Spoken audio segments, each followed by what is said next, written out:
दोस्तों शिवांश स्टडी के YouTube channel पे आपका एक बार फिर से बहुत बहुत स्वागत है। केमिस्ट्री की क्लासेस शुरुआत हो चुकी है और कल हम केमिस्ट्री के कुछ बेसिक चीजों के बारे में पूरे अच्छे तरीके से चर्चा कर चुके हैं। आई होप आपने पहला वीडियो देखा होगा। अगर आपने वो पहला वीडियो नहीं देखा तो प्लीज जाकर देख लीजिएगा, वरना आज की क्लास आपको समझ में नहीं आएगी। और जिसने अभी तक भी चैनल को सब्सक्राइब नहीं किया है प्लीज चैनल को सब्सक्राइब कर लीजिए, क्योंकि ये सीरीज अब रेगुलर चलने वाली है। चलिए बिना टाइम गवाए वीडियो की शुरुआत करते हैं। लास्ट वीडियो में हमने पदार्थ के बारे में सबसे लास्ट यहाँ पर चर्चा करे थे और हम पदार्थ का क्लासिफिकेशन यहाँ पर कर चुके थे।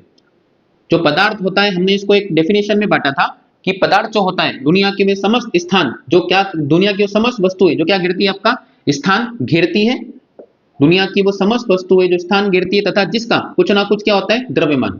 उन सभी वस्तुओं को हमने किसकी कैटेगरी में रखा था, पदार्थ की कैटेगरी में रखा था। और पदार्थ को हमने दो भागों में यहाँ पर डिवाइड किया था। इन दो भागों में हम पहला भाग ऑलरेडी पढ़ चुके हैं, पहले वीडियो में हमने इसी के बारे में चर्चा करी थी। तो जो पहला है उसको हम कहते हैं कौन सा, आपका भौतिक आधार पर हमने इसका विभाजन किया था। और जो दूसरा विभाजन है वो हमने इसका रासायनिक आधार पर किया था। तो रासायनिक आधार पर इस चीज का क्या किया गया था, आपका विभाजन किया गया था। अब हमको ऑलरेडी पता है कि जब हमने इसको भौतिक आधार पर बांटा था तो इसे तीन आधार पर बांटा था। भौतिक आधार पर हमने इसको मुख्यतः तीन पार्ट में बांटा था, जिसमें सबसे पहले हमने इसको ठोस कहा था, दूसरे नंबर पे हमने इसको द्रव का दर्जा दिया था और तीसरे नंबर पे हमने इसको कहा था गैस। ये होते हैं तीन मुख्य रूप से हम इसको अच्छे तरीके से करेंगे। तो चौथा पदार्थ होता है, इसे हमने कहा था प्लाज्मा। और जो पांचवा पदार्थ है वो बोस-आइंस्टीन का कंडेंसेट। जी हाँ, सत्येंद्र नाथ बोस और आइंस्टीन के नाम से इसका नाम रखा गया। तो बोस-आइंस्टीन का कंडेंसेट के नाम से यहाँ पर जाना जाता है। तो भौतिक आधार पर पदार्थ को फिर कितने भागों में बांटा गया, पांच भागों में यहाँ पर बांटा गया। अब आज हमको जिस चीज की चर्चा करनी है, हम आज पदार्थ को बांटेंगे किसके आधार पर, रासायनिक आधार पर। जी हाँ, अब रासायनिक आधार पर हमने पदार्थ को भी यहाँ पर भी तीन भागों में बांटा है। सबसे पहले आता है आपका तत्व क्या होता है, दूसरे नंबर पर इन्हीं तत्वों से मिलकर निर्माण होगा यौगिक का, और तीसरे नंबर पर इसी यौगिक से मिलकर निर्माण किया जाएगा किसका, मिश्रण का। मेरी बात ध्यान से सुनिए। जो रासायनिक आधार है वो रासायनिक आधार पर हमने पदार्थ को तीन भागों में बांटा है। सबसे पहला तत्व कहलाएगा, दूसरे नंबर पे यौगिक कहलाएगा और तीसरे नंबर पे कहलाएगा क्या, आपका मिश्रण। चलिए एक एक करके इन सभी पे बहुत आसानी से और बहुत बेसिक लेवल पे चर्चा करते हैं। हम सबसे पहले बात करते हैं कि आपका तत्व की। अगर तत्व की बहुत सिंपल सी परिभाषा, मैं इनके डिटेल भी अभी पढ़ाऊंगा, लेकिन अभी आपको एक केवल बेसिक बात बता रहा हूँ कि इनकी परिभाषा क्या होती है। बहुत सिंपल फॉर्म में आपका तत्व क्या होते हैं, जो समान प्रकार के अणुओं से मिलकर बने होते हैं। बहुत सिंपल सी परिभाषा, समान प्रकार के अणुओं से मिलकर, जो समान प्रकार के अणुओं से मिलकर बने होंगे। इसके अंदर किसी भी दूसरे पदार्थ का कोई भी अणु नहीं होगा। अगर सोना जो गोल्ड होता है उस सोने में अगर हम जमीन से निकालते हैं तो केवल सोने के ही अणु पाए जाएंगे, कोई भी दूसरा अणु नहीं पाया जाएगा। अगर हम जमीन से चांदी निकालते हैं तो चांदी में केवल चांदी के ही अणु पाए जाएंगे, दूसरा कोई भी अणु नहीं पाया जाएगा। मतलब किसी के भी साथ में नहीं पाए जाते हैं। दुनिया में वो सारी चीजें जो एक ही प्रकार के अणुओं से मिलकर बनी होती है, हम उन्हें किसके नाम से जाना जाता है, तत्व के नाम से जानते हैं। और अगर हम तत्व की थोड़ी और डेफिनेशन में चर्चा करें तो आवर्त सारणी में अब तक कुल 118 तत्व यहाँ पर खोज दिए गए। आवर्त सारणी में कुल ज्ञात तत्वों की संख्या आज की तारीख तक कितनी हो चुकी है, 118 तत्व यहाँ पर खोजे जा चुके हैं। आई होप आपको ये बात समझ में आई होगी कि समान प्रकार के अणुओं से मिलकर बनी चीजों को हम क्या जानते हैं, तत्व के नाम जानते हैं, जिसमें कोई भी दूसरा अणु होगा। जैसे अगर ये मैं बात करूं कि मेरे पास ब्लैक मार्कर है तो ये जितने अणु होंगे ये सब ब्लैक से ही मिलकर बने होंगे। इसमें दूसरा ना तो ब्लू का अणु होगा ना रेड का अणु होगा। ये सारे की सारी इसी चीजें हम किसके नाम जानेंगे, तत्व के नाम से यहाँ पर जानेंगे। अब जो तत्व है इसको हमने तीन आधार पर फिर बांटा है। तत्वों को तीन आधार पर फिर बांटा गया। सबसे पहले तत्वों को हम बांटेंगे धातुओं में, दूसरा तत्वों को हम बांटेंगे अधातु के आधार पर, और तीसरा हम तत्वों को बांटेंगे उपधातु के आधार पर। जी हाँ, तो यहाँ पर तत्वों को हमने फिर से तीन कैटेगरी में बांट दिया। 118 तत्वों को हमने फिर बांट रखा है। कितने कैटेगरी में, तीन कैटेगरी में। पहला कहलाता है धातु, दूसरा कहलाता है उपधातु और तीसरा कहलाता है आपका अधातु। तो ये हमने तत्वों को बांटा तीन कैटेगरी में। अभी हम इसके ऊपर डिटेल चर्चा करेंगे, हम एक एक सेक्शन पर बहुत अच्छे तरीके से करेंगे। अभी हम केवल बेसिक पॉइंट पर चर्चा करें। दूसरा परिभाषा समझिएगा यौगिक की। यौगिक क्या होता है, अब हमने तत्व समझ लिया, इन्हीं तत्वों को मिला दीजिए, इन्हीं तत्वों को मिलाएंगे। देखो यौगिक में आपको योग का साउंड दिख रहा होगा, यौगिक में आपको एक साउंड आ रहा होगा किस चीज का, योग का। मतलब कहीं ना कहीं दो चीजों को क्या करना है, जोड़ना है, और वो दो चीज कौन होगी, आपका तत्व होंगे। तो यौगिक की अगर हम परिभाषा बनाएंगे तो दो या दो से अधिक तत्वों के, दो या दो से अधिक तत्वों के निश्चित अनुपात से मिलकर। जी हाँ, यहाँ पर एक शब्द को आपको ध्यान रखना पड़ेगा, जो एक शब्द का प्रयोग कर रहा हूं, इन दोनों का जो अनुपात रहेगा वो निश्चित अनुपात रहेगा। रेशो कभी भी चेंज नहीं होगा। एग्जांपल के तौर पे समझिए, अगर मैं बात करता हूं C+O2 के बारे में, तो अगर हमको CO2 का निर्माण करना है तो वहां कार्बन का अणु कितना रहेगा, एक ही रहेगा।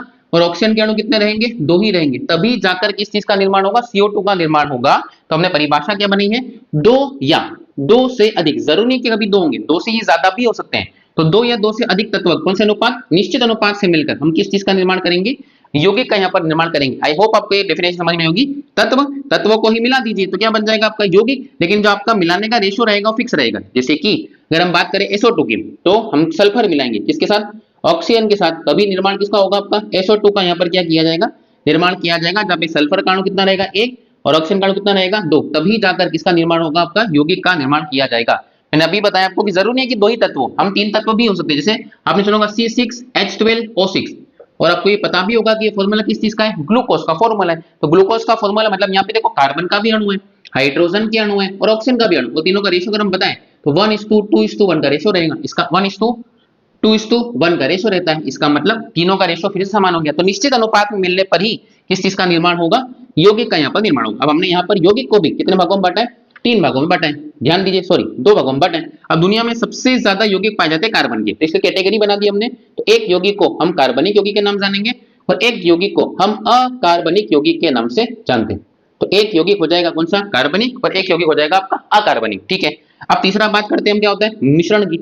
मिश्रण भी हमने सुना होगा कि मिश्रण जब हमेशा 3-4 चीजों को मिलाकर बनता है, 2 चीजें मिला दो, 3 मिला दो, 4 मिला दो, कितनी मिला दो आपका। तो मिश्रण में एक बात तो ये है कि मिलाना तो पड़ेगा, जैसे हमने यहाँ योग किया था, यहाँ चीजों को मिलाना पड़ेगा।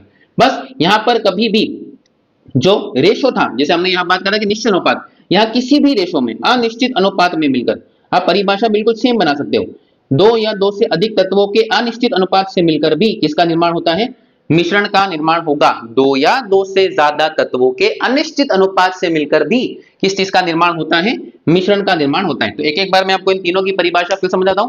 देखिए तत्व क्या होते हैं, तत्व जो समान प्रकार के अणुओं से मिलकर बने होते हैं, जिसमें कोई भी दूसरा प्रकार का अणु यहाँ पर मिला हुआ नहीं होगा, उसे हम तत्व के नाम जानेंगे। एग्जाम्पल मैंने बताया आपको, सोना, चांदी, तांबा, पारा, हीरा, ये जितनी भी चीजें हैं ये सारी की सारी किसके रूप में है, तत्व के रूप में पाई जाती है। कोई भी गैस समझ लीजिए, ऑक्सीजन तत्व है, नाइट्रोजन तत्व है, helium, potassium, radium, caesium, francium, ये सारी की सारी चीजें किसकी कैटेगरी में आएगी, आपका तत्व कैटेगरी में आएगी। और टोटल मिलाकर तत्वों की संख्या कितनी हो जाएगी, 118 तत्व अभी तक खोजे गए। हम यौगिक की अगर बात करते हैं तो यौगिक क्या होते हैं आपके, 2 या 2 से अधिक तत्वों के निश्चित अनुपात से मिलकर किस चीज का निर्माण होगा, यौगिक का। एक शब्द पे ध्यान दीजिएगा, यहाँ पर अनुपात जो है हमेशा क्या रहेगा, निश्चित रहेगा। जैसे C+O2, तो कार्बन का अणु एक ही रहेगा, ऑक्सीजन के अणु 2 ही रहेंगे, तभी जाकर CO2 का निर्माण होगा। और अगर हमने मिश्रण की परिभाषा पर बात करी है, तो जो मिश्रण होता है उस मिश्रण को हमने कहा है कि 2 या 2 से अधिक तत्वों के अनिश्चित अनुपात से मिलकर किस चीज का निर्माण किया जाएगा, यहाँ पर मिश्रण का निर्माण किया जाएगा। अच्छा एक बात और कनेक्ट करता हूं मैं आपको, एग्जांपल जैसा सब आपने बोलेंगे, सब इसका एग्जांपल आपने बताया 118 है, यौगिक के एग्जांपल आपने बताया CO2, SO2, क्या मिश्रण का एग्जांपल है, हाँ मिश्रण का एग्जांपल हो जाएगा आपका कांच। जी हाँ, कांच में कोई भी चीज कितनी भी मात्रा में हो सकती है, उसमें कोई भी चीज, जैसे रेत को कोई सिलिका ज्यादा हो सकता है, कभी सोडियम ज्यादा हो सकता है, कुछ भी चीज कितनी मात्रा में हो सकती है, कोई फिक्स नहीं होता उसका। इसलिए हम कांच को एक प्रकार का क्या कह सकते हैं, मिश्रण के नाम से यहाँ पर जान सकते हैं। तो हमने 3 तत्वों की परिभाषा आपको अच्छे तरीके से समझ में होगी। चलिए अब इन्हीं 3 चीजों को हम थोड़ी और डिटेल से अगर चर्चा करें, तो सबसे पहले हम चर्चा करते हैं किसी के बारे में, तत्व के बारे में। और मैं आपको तत्व के बारे में अभी बता चुका हूं कि समान प्रकार के अणुओं से मिलकर बनेगा, लेकिन अब तत्व को 3 भागों में हमने बांटा है, तो हमको 3 भागों पर अच्छे तरीके से चर्चा करनी पड़ेगी। अब चीजों को बहुत ध्यान से सुनिएगा, आपको सारी चीज समझ में आएगी। जो चीज जहां समझ नहीं आती वीडियो को पीछे करके फिर देखिएगा, उसके बाद भी अगर कोई समस्या आती है तो प्लीज आप कमेंट सेक्शन में लिखिएगा, मैं आपके कमेंट का जवाब देने का प्रयास बिल्कुल करूंगा। हो सकता है मैं कमेंट का हाथों हाथ जवाब नहीं दूं, लेकिन मैं जब भी समय मिलेगा मैं आपके कमेंट का जवाब जरूर दूंगा। चलिए अब तत्वों को हमने 3 भागों में बांटा था, जिसमें हमने सबसे पहले बांटा था इसको धातु, दूसरा हमने बांटा था अधातु के आधार पर, और तीसरा हमने इसको बांटा है उपधातु के आधार पर। चलिए हम सबसे पहले चर्चा करते हैं किसके ऊपर, धातुओं के ऊपर। तो बहुत ध्यान सुनिएगा, बहुत ही इंपॉर्टेंट टॉपिक यहाँ पर रहेगा आपका।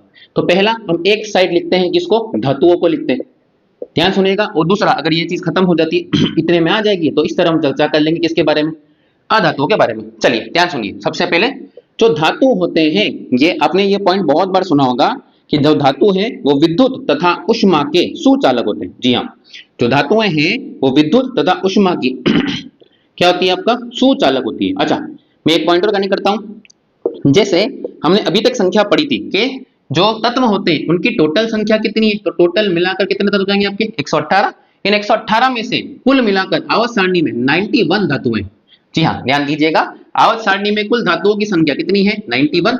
अधातु या उपधातु की संख्या कितनी मिलेगी आपको 7, और उपधातु की संख्या अधातु की संख्या कितनी मिलेगी हमको 20, और उपधातुओं की संख्या कितनी हो जाएगी आपका 7। तो ये टोटल जब वापस करोगे तो फिर से 118 का संख्या यहाँ पर बन जाएगा। ध्यान दीजिएगा, आवाज सारणी में कुल धातु कितनी हो जाएगी आपका 91 यहाँ पर धातु में। चलिए, जो धातुएं होती है वो विद्युत तथा उष्मा की क्या होती है आपका सुचालक। सुचालक का मतलब ये होता है कि उन धातुएं होती है उसमें से विद्युत भी क्या हो सकती है पास, और उष्मा भी क्या हो सकती है आपका पास हो सकती है। चलिए सेकंड नंबर पर बात करते हैं। तो धातुएं जो होती है वो इलेक्ट्रॉन का हमेशा क्या करती है, त्याग करती है। अब ये बात आपको अभी समझ में नहीं आएगी, जब मैं अगला लेक्चर पढ़ूंगा आपको, जब हम सेकंड क्लास के बारे में चर्चा करेंगे, तीसरी क्लास, तो वहां आपको ये बात अच्छे समझ में आएगी। इसलिए मैं इस पॉइंट को फिलहाल छोड़ता हूं, लेकिन आपको याद तो करना पड़ेगा। इलेक्ट्रॉन जो धातुएं होती है वो हमेशा इलेक्ट्रॉन का क्या करती है, त्याग करती है। अच्छा, त्याग क्यों करती है? क्योंकि इनकी जो बाहरी कक्षा होती है, क्योंकि इनकी बाहरी कक्षा में जो इलेक्ट्रॉन की संख्या है वो 1, 2 या क्या होगी आपका 3 होगी। इसलिए ये किसी 7 वाले, 6 वाले या 5 वाले के साथ क्या बनेंगे आपका क्रिया कर इलेक्ट्रॉन का त्यागेगी। इसलिए जो इलेक्ट्रॉन धातुएं होती है वो इलेक्ट्रॉन का हमेशा क्या करती है आपका त्याग करती है। चलिए इस तरफ धातु तो आ नहीं पाएगा, तो हम इसे इधर धातु की चर्चा करते हैं। तीसरा, अगर हम तीसरे पॉइंट की चर्चा करते हैं तो जो धातुएं होती हैं वो एक तो क्या होती है कठोर होती है, दूसरा आघात वर्धनीय होती है। आघात वर्धनीय का मतलब ये होता है कि वो किसी भी प्रकार के आघात को सह सकती है। जैसे एक एग्जांपल के तौर पर अगर मैं आपसे बात करूं कि आपने कोई प्लास्टिक का टुकड़ा लिया, आप प्लास्टिक के टुकड़े पर जोर से मारेंगे तो पता है वो प्लास्टिक टुकड़ा बिखर जाएगा, कभी भी फैलेगा नहीं, आघात को नहीं सह सकता। लेकिन हम लोहे के ऊपर अगर जोर से मारेंगे तो ऐसा नहीं कि बिखर जाएगा, लोहा क्या कर जाएगा फैल जाएगा। उस फैलने के गुण को ही हमने क्या नाम दिया है, आघात को सहने वाला नाम दिया आघात वर्धनीय। और इसी को लोहे को पीट पीट कर आपने देखा होगा घरों के ऊपर चद्दर बनाई जाती है, बहुत पतली सी परत बनाएगी उसका, तो हम पीट पीट कर उसका पतला सा चद्दर का रूप दे सकते हैं। उसी घटना को या उसी गुण को हमने क्या नाम दिया है, आघात वर्धनीयता का नाम दिया है। तो जो धातुएं होती है एक तो वो क्या होती है कठोर होती है, दूसरा गुण मैंने क्या बताया आघात वर्धनीय होती है, तीसरा होती है तन्य।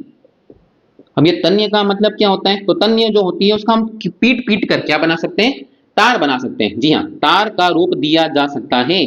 धातुओं को हम पीट पीट कर एक पतला तार बना लेंगे और तार बहुत लंबा होएगा।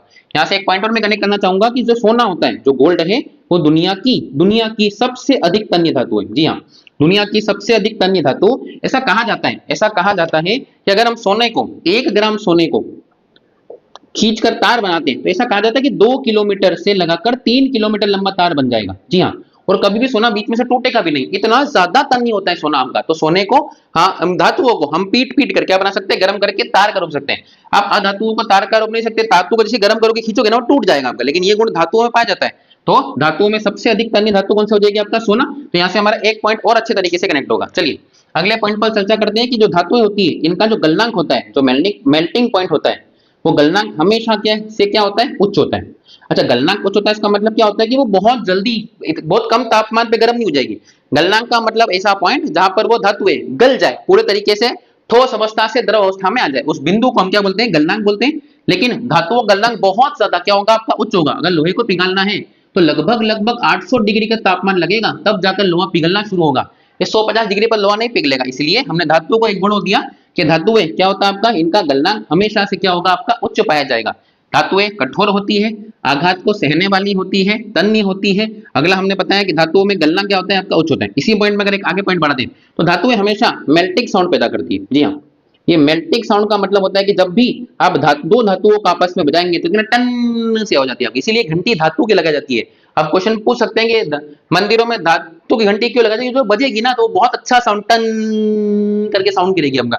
सोचिए एक मंदिर ऐसा है जहाँ पे लकड़ी घंटी लगी तो देखिए ठक ठक ठक ठक बजेगी आपको। ये देखिए ये धातुओं का अधातु में साउंड आता है, ये अधातुओं का साउंड है। लेकिन सोचो अगर आप कोई दो धातु लेके आपस में टकराते हैं तो टन टन ऐसे बजती है आपका। इसलिए जो धातुएं होती है उनमें किस प्रकार का साउंड होता है आपका, मेल्टिंग साउंड यहाँ पर पैदा करते हैं। चलिए आगे के पॉइंट पे और चर्चा करते हैं। जो धातुएं होती हैं, जो धातु होती है वो क्रिया करेगी किससे, अम्ल से, और अम्ल से क्रिया करके कौन सी गैस देती है, हाइड्रोजन गैस यहाँ पर देती है। जितनी भी धातुएं हैं वो क्रिया करेगी किससे, अम्ल से, और अम्ल से क्रिया कर वो हमेशा कौन सी गैस छोड़ेगी आपका, हाइड्रोजन। इस बात को अपन सिद्ध कर सकते हैं। ध्यान दीजिए इस पॉइंट के ऊपर हम अगर हम जिंक, जैसे जिंक क्या है धातु है, और जिंक की क्रिया हम कराते हैं H2SO4 से। जी हाँ, जिंक हो गया कौन यहाँ पर धातु, और इस धातु की क्रिया हमने किससे करा दी, अम्ल से। H2SO4 आपने सुना होगा, इसको अम्ल के नाम से यहाँ पर जाना जाता है। तो अब दोनों की क्रिया होगी तो यहाँ पर जो बनने वाली चीज होगी वो होगी आपका ZnSO4।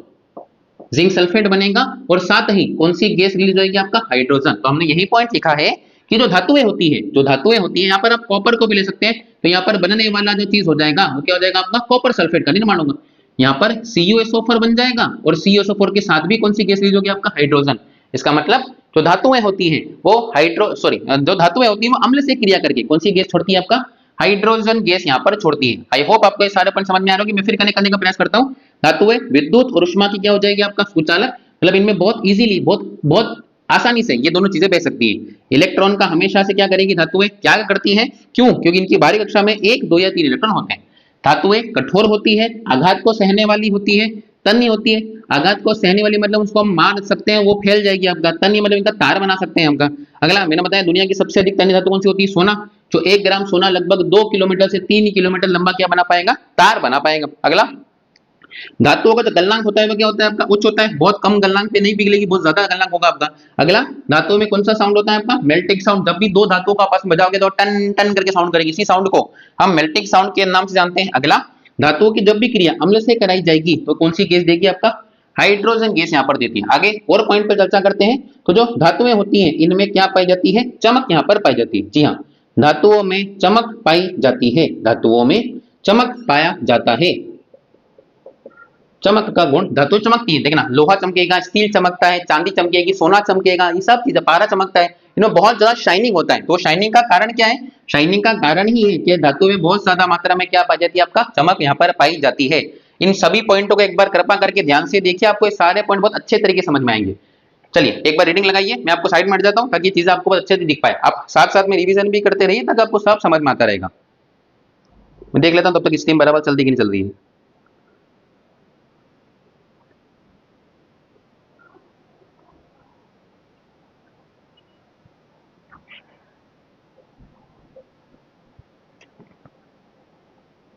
चलिए सब बराबर है, आगे बढ़े। चलिए अब इन्हीं के अंदर ये तो हो गए सारे सारे के सारे गुण। अब यहाँ से कुछ फैक्ट आएंगे, उन फैक्ट पे हम चर्चा करते हैं, ध्यान दीजिए। आपसे क्वेश्चन पूछेंगे कि सबसे हल्की धातु कौन सी है, सबसे हल्की धातु। तो सबसे हल्की धातु का आंसर यहाँ पर क्या रहेगा आपके लिए, लिथियम रहेगा। सबसे हल्की धातु हम किसे मानते हैं, लिथियम को यहाँ पर मानते हैं। दूसरे नंबर पर हम आते हैं, अगर हल्की है तो धातु फिर क्या भी होगी आपका, भारी भी होगी। तो सबसे ज्यादा जो भारी धातु मिलेगी वो कौन सी मिलेगी आपको, ऑस्मियम के नाम से जानी जाएगी। तो सबसे हल्की धातु, सबसे हल्की धातु का जो विशेषता है वो किसको मिला है आपका, लिथियम को। और सबसे भारी धातु का विशेषता किसको मिला है आपका, ऑस्मियम को यहाँ पर मिला है। ठीक है, लिथियम का परमाणु क्रमांक कितना हो जाएगा आपका, 3 हो जाएगा। तो सबसे हल्की धातु, क्योंकि इसके पहले हाइड्रोजन आता है वो भी गैस है, और हीलियम आता है वो भी क्या है, गैस है आपका। अच्छा एक चीज और, भविष्य की धातु। जी हाँ, इस पॉइंट को भी अच्छे से कनेक्ट कीजिएगा कि जो भविष्य की धातु है वो किसे कहा जाता है, टाइटेनियम को यहाँ पर कहा जाता है।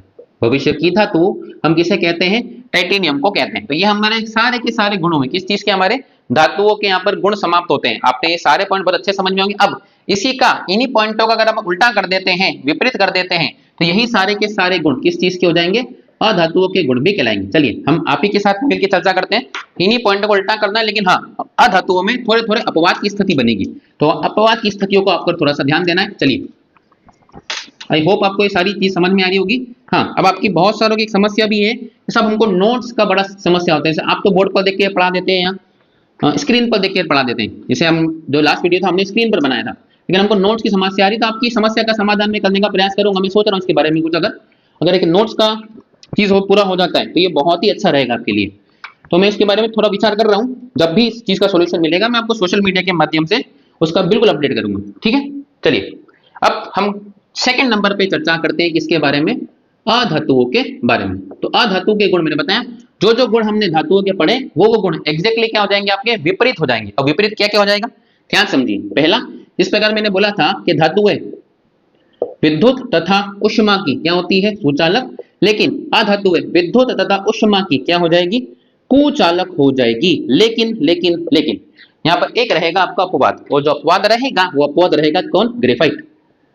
तो जो ग्रेफाइट है वो है तो अधातु, ध्यान दीजिए, ग्रेफाइट है तो अधातु, लेकिन फिर भी ग्रेफाइट में से क्या पास हो जाएगी आपका, विद्युत पास हो सकती है।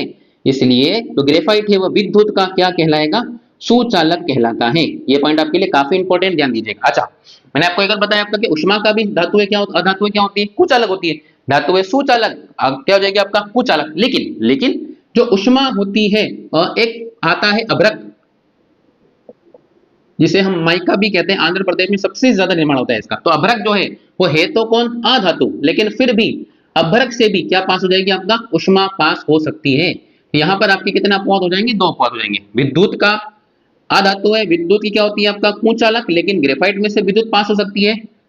अधातु है, ऊष्मा की भी कुचालक होती है, लेकिन किसमें से, अभ्रक में से भी क्या पास होती है आपका, ऊष्मा पास हो सकती है। तो ये भी आपके लिए इंपॉर्टेंट पॉइंट रहेगा। चलिए हम सेकंड पॉइंट पे चर्चा करते हैं। अब हमने पढ़ा है कि धातुएं जो होती हैं, अधातु का जो गलनांक है वो क्या रहेगा, निम्न रहेगा।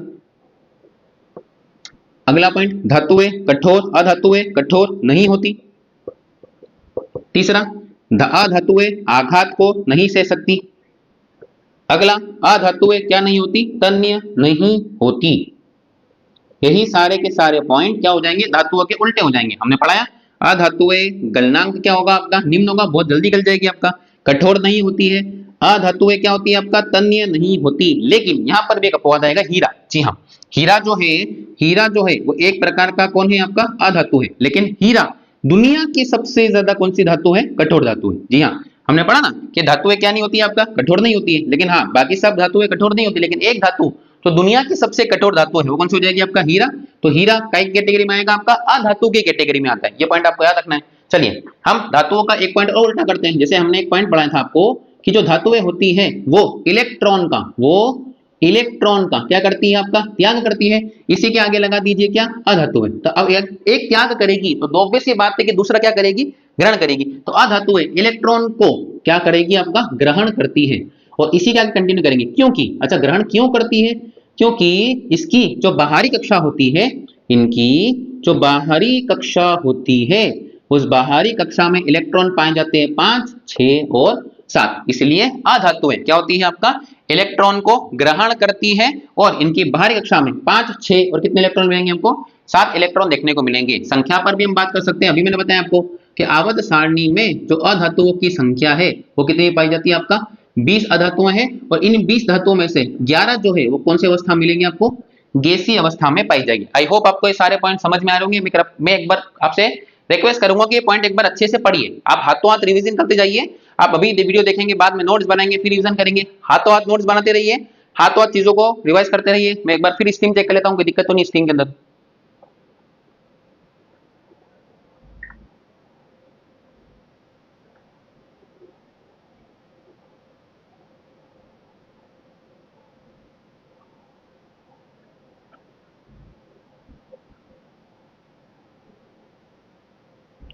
चलिए वीडियो बराबर चल रही है, कोई दिक्कत नहीं है। चलिए तो समय समय पर चेक करना पड़ेगा, वरना पता चला मैं इधर पढ़ रहा हूँ वीडियो बंद हो जाए, वो बहुत मेहनत हमारी व्यर्थ हो जाएगी हमको। चलिए अब थोड़ा और आगे बढ़ते हैं। आई होप आपको सारे पॉइंट समझ में आ गए। धातु के बिल्कुल उल्टे कर दें, कोई दिक्कत नहीं है हम। अच्छा, हम धातुओं में एक पॉइंट पढ़ना भूल गए, अभी मैं करने का उनको। जो धातुएं, जितनी भी धातुएं होती हैं वो एक तो नमी तथा ऑक्सीजन से क्रिया कर लेती है। मेरी बात समझो, हो सकता है आपको दिख नहीं रहा ऊपर कमेंट, मैं निकलता हूं के लिए। जितनी भी धातुएं होती हैं वो धातुएं एक तो नमी से क्रिया करेगी और नमी के साथ साथ ऑक्सीजन से क्रिया कर लेती है। और ये दोनों से क्रिया कर वो जंग लगा लेती है। जंग को टेक्निकल भाषा में संक्षारण कहा जाता है। संक्षारण का मतलब होता है इस पर क्या लग जाता है, जंग लग जाता है। जी हाँ, धातुएं नमी तथा ऑक्सीजन से क्रिया करके जंग लगा लेती है। इसलिए धातुएं देखना, उसके ऊपर हम एक परत चढ़ाते हैं, गैल्वेनाइजेशन की परत बोलते हैं उसको, हम या फिर इस पे पेंट कर देंगे हमका। यही गुण अगर हम धातुओं का पढ़ेंगे, यही गुण अगर हम अधातुओं का पढ़ते हैं, तो अधातुएं में कभी भी नमी और ऑक्सीजन से क्रिया नहीं करेगी। अधातुएं कभी भी नमी और ऑक्सीजन से क्रिया नहीं करेगी। और जब क्रिया नहीं करेगी तो ऑब्वियस सी बात है उन पर क्या भी नहीं लगेगा, जंग लगने की घटना नहीं होगी। आपने कभी देखा प्लास्टिक पे जंग लगते हुए, रबर पे जंग लगते हुए? ये सब के सब क्या है, अधातुएं। तो इन पर कभी भी क्या नहीं लगेगा आपका, जंग नहीं लगता। इसलिए अधातुएं नमी के साथ क्रिया नहीं करती, ना ऑक्सीजन के साथ क्रिया करेगी, ना इन पर क्या लगेगा, जंग। लेकिन धातुओं में कहीं पे नमी तथा ऑक्सीजन से क्या कर लेती है आपका, क्रिया कर लेगी, जिससे इन पे क्या लग जाएगा, जंग लग जाएगा। तो ये गुण हो जाएगा किसका, आपका अधातुओं का। अब हम लास्ट चर्चा करते हैं किसके ऊपर, उपधातुओं के ऊपर। उपधातुओं में ज्यादा दिक्कत नहीं आएगी, क्योंकि उपधातु कुछ नहीं होगा जब एक ऐसी तत्व जिसमें दोनों के गुण पाए जाते हैं। जी हाँ, एक ऐसा तत्व जिसमें धातुओं का भी गुण पाया जाएगा और अधातुओं का भी गुण पाया जाएगा। जब दोनों के गुण पाए जाएंगे तो उसे अपन किसका नाम दे देंगे, उपधातु का नाम दे देंगे। बहुत सिंपल सी चीज है, हमका उपधातु का नाम दे देंगे आपका। अब उपधातु को ही एक नाम दिया गया, ध्यान दीजिए, अर्धचालक। जी हाँ, इसे अर्धचालक का भी नाम दिया गया है। तो उपधातु और अर्धचालक दोनों एक ही बात है। परिभाषा के रूप में मैं आपको अभी कनेक्ट करता हूं कि उपधातुएं जो है इनमें धातु तथा अधातु दोनों के गुण पाए जाते हैं। जी हाँ, धातु तथा अधातु दोनों गुण पाए जाते हैं। अब दोनों गुण पाए जाएंगे इसका मतलब क्या होगा, ये धातुओं की तरह विद्युत का कुचालक सुचालक हो जाएगा और अधातु की तरह विद्युत का क्या हो जाएगा, आपका कुचालक हो जाएगा। इसका मतलब ये विद्युत तो पास करेगा लेकिन बहुत धीमी धीमी अवस्था में विद्युत को पास करेगा। एक और पॉइंट यहां से मैं कनेक्ट करना चाहूंगा कि जो उपधातुएं होती हैं तो अर्धचालक होती हैं, इनमें जो विद्युत का प्रवाह होता है, इनमें विद्युत का जो प्रवाह होता है वो कोटर के माध्यम से होता है। और कोटर क्या होते हैं, होल्स को कहा जाते हैं। जी हाँ, उपधातुओं में यहाँ जो धातुएं होती हैं उन धातुओं में विद्युत का प्रवाह जो होता है वो इलेक्ट्रॉन के माध्यम से होता है। जी हाँ, धातुओं में विद्युत का प्रवाह इलेक्ट्रॉन के मुक्त इलेक्ट्रॉन पाए जाते हैं, वो मुक्त इलेक्ट्रॉन क्या करते हैं, विद्युत पास करते हैं। लेकिन जो उपधातुएं होती है उनमें विद्युत का प्रवाह किसके माध्यम से होगा, आपका कोटर के माध्यम से विद्युत का प्रवाह होता है। ये बात ध्यान दीजिएगा आपका। अच्छा, अगर संख्या की बात करते हैं तो आवर्त सारणी में जो उपधातु की संख्या है, आवर्त सारणी में कुल मिलाकर उपधातुएं कितनी हो जाएगी, आपका 7 उपधातुएं होती है। तो ये जो गुण हो जाएंगे, इसमें हमको सबसे फेमस जो मिलता है वो मिलता है सिलिकॉन। जी हाँ, सिलिकॉन सबसे फेमस उपधातु है, इसीलिए अमेरिका में पूरी की पूरी सिलिकॉन वैली पाई जाती है। पूरी कंप्यूटर इंडस्ट्री किसके ऊपर डिपेंड करती है, सिलिकॉन के ऊपर ही डिपेंड करती है। इसलिए आपने सुना होगा भारत का सिलिकॉन वैली कहा जाता है किसको, आपका बेंगलुरु को, और अमेरिका का सिलिकॉन वैली, अमेरिका में ही सिलिकॉन वैली स्थित है। तो कंप्यूटर इंडस्ट्रीज के लिए सिलिकॉन का बहुत महत्व है, मोबाइल इंडस्ट्रीज, कंप्यूटर इंडस्ट्रीज के ऊपर इसका बहुत महत्व पाए जाते हैं। ठीक है, आई होप आपको धातु अधातु और धातु तीनों समझ में आएगा। अब हम चलते हैं हमारे सेकंड टॉपिक पे, जिसको हमने नाम दिया था क्या, यौगिक का। चलिए इसको अभी ही चर्चा कर लेते हैं। मैं सोच रहा था अगले वीडियो में, लेकिन अभी वीडियो थोड़ा सा लंबा हो जाएगा, लेकिन प्लीज आप वीडियो को पूरा देखिएगा तभी आपको सारी चीज समझ में आएगी।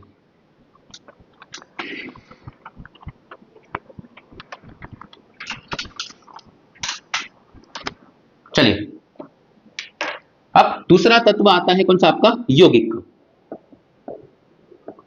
अब ये ब्लैक मार्कर बोर्ड है, तो ब्लैक मार्कर बोर्ड पे एक समस्या आती है कि बार बार लिखना पड़ता है, बार बार मिटाना पड़ता है, कहाँ का दिख रहा है कहाँ का नहीं दिख रहा है। अगर आप लोग सपोर्ट करेंगे तो हम बहुत ही जल्दी हम डिजिटल बोर्ड लाने वाले हैं। जी हाँ, तो हम डिजिटल बोर्ड के ऊपर चर्चा करेंगे, जहां पे आपको नोट्स की समस्या भी, मैं उसी बारे में चर्चा कर रहा था आपसे कि आपकी नोट्स की समस्या क्या समझ। लेकिन पहली शर्त है कि आपको बहुत अच्छे तरीके से सपोर्ट करना पड़ेगा, वीडियो हमेशा देखनी पड़ेगी, दोस्तों के साथ शेयर करना पड़ेगा, ज्यादा से ज्यादा सब्सक्राइब कीजिए। हम बहुत जल्दी आपके लिए आपकी पढ़ाई को बहुत आसान और बहुत इफिशिएंट बनाने वाले। चलिए अब यौगिक के बारे में चर्चा करते हैं।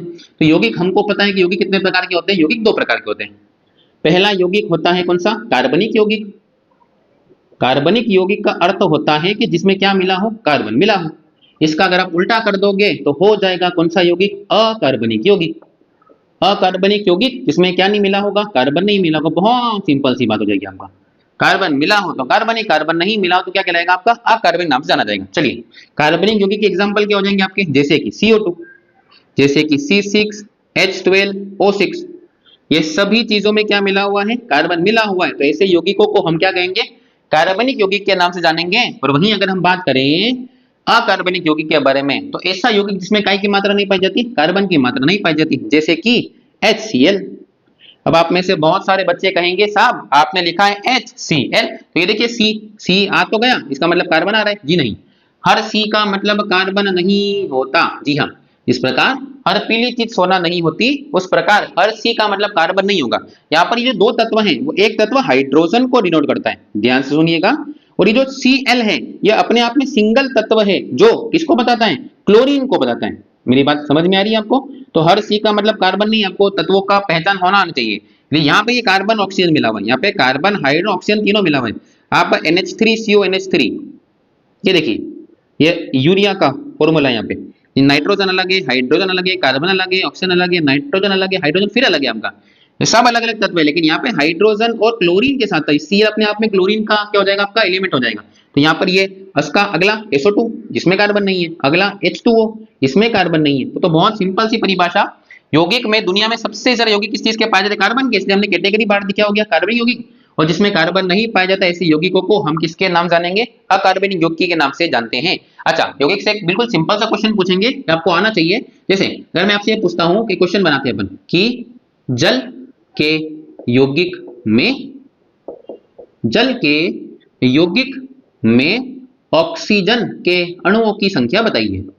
जल के यौगिक में ऑक्सीजन के जो अणु हैं इन अणुओं की क्या ज्ञात कीजिए, संख्या ज्ञात कीजिए। कभी कभी बहुत सिंपल क्वेश्चन भी एग्जाम में आते हैं, तो ऐसे क्वेश्चन हमको छोड़ने नहीं, क्योंकि क्वेश्चन कोई भी नहीं छोड़ेगा। अब ध्यान दीजिए, जल, जल का फॉर्मूला क्या हो जाएगा आपका H2O। अभी H2O में उसने पूछा काय का अणु है आपका, ऑक्सीजन का अणु पूछा है, तो H2O के अणु में हाइड्रोजन का अणु कितना हो जाएगा, 2 हो जाएगा, ऑक्सीजन का अणु कितना हो जाएगा, 1 हो जाएगा। तो यहाँ पर जो आपका आंसर रहेगा क्या रहेगा, 1। अच्छा, क्वेश्चन इस तरीके से भी पूछ सकते हैं कि हाइड्रोजन का अणु बताइए, तो हाइड्रोजन के अणु कितने हो जाएंगे, 2। अच्छा, क्वेश्चन ये भी आ सकता है कि जल के यौगिक में कुल अणु कितने हैं, तो यहाँ पर कुल अणुओं की संख्या टोटल मिलाकर कितनी हो जाएगी, 3 हो जाएगी। आई होप आपको क्वेश्चन समझ में आएगा। मैं एक एग्जांपल और लेता हूं, जैसे कि C6H12O6। मैं आपसे कुछ भी, जैसे ये तो मैंने पूरा फॉर्मूला लिख दिया, कभी कभी एग्जाम में देखा ग्लूकोज में कुल अणुओं की संख्या बताइए, तो ग्लूकोज में हमको पता है कार्बन कितना होता है 6, हाइड्रोजन कितना होता है 12, ऑक्सीजन कितना होता है 6, तो 12 और 12 कितना हो जाएगा आपका 24। तो इस तरीके से बहुत सिंपल वे में ये क्वेश्चन आ सकता है। तो आई होप आपको ये क्वेश्चन समझ में आ गया होगा। तो ये तीसरा हमने जो पढ़ा, इसको क्या कहा जाता है, यौगिक कहा जाता है। अच्छा, यौगिक को पहचानने का तरीका होता है कि यौगिक का हमेशा फॉर्मूला होगा। जी हाँ, जैसे कि CO2, जैसे कि SO2, जैसे कि C6H12O6, ये सारे के सारे HCl।